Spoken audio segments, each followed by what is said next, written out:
Selected stories and prose poems.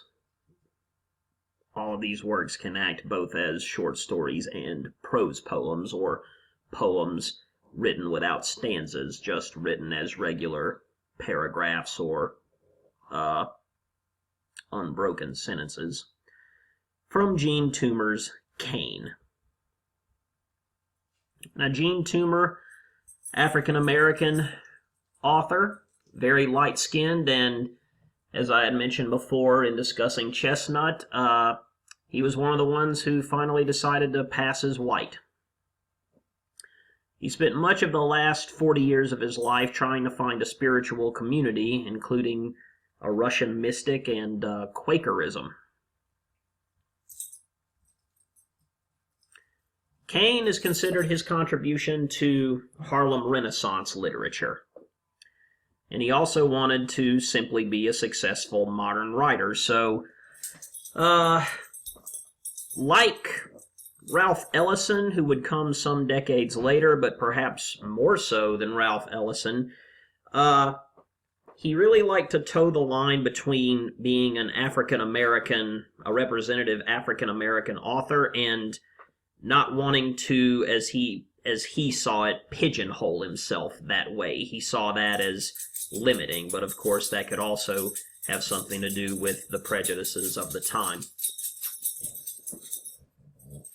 He reconciles the choices of either portraying the nobility of rural black people or representing a sophisticated black artistic sensibility by describing rural black people through the analytic filter of a modern urban literary style. His inspiration comes from his only sustained encounter with a rural black population as a superintendent of a small black school in Sparta, Georgia for 4 months in 1921.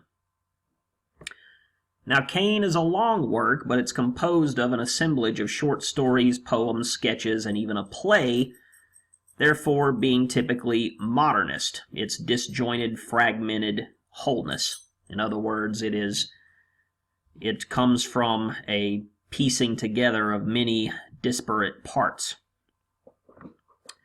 It asks whether an alienated, sophisticated contemporary African American can find himself connecting to a black folk heritage that he has never known.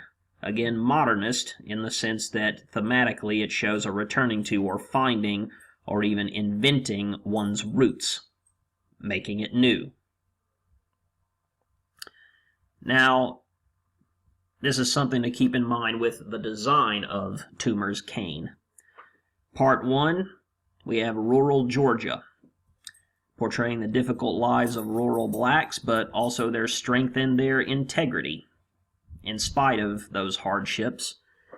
Part 2 shows black urban life in Washington, D.C. and Chicago, displaying urban corruption by white materialism in the city environment.